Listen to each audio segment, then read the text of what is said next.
সেই ইশারাতে ডাকে কাছে মন যে রয় না ঘরে আর ঘরে আর। বন্ধু আমার পানের দোকানদার ও সখী রে, বন্ধু আমার পানের দোকানদার। ও সে মিষ্টি জর্দা পান খাওয়াইয়া কায়রা নিল মন আমার, মন আমার।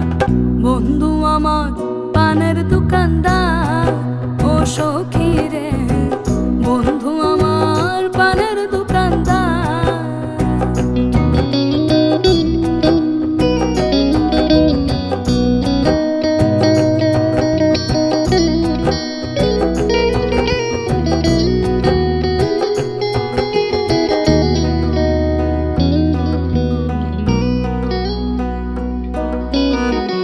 জয়পুরহাটে বাপের বাড়ি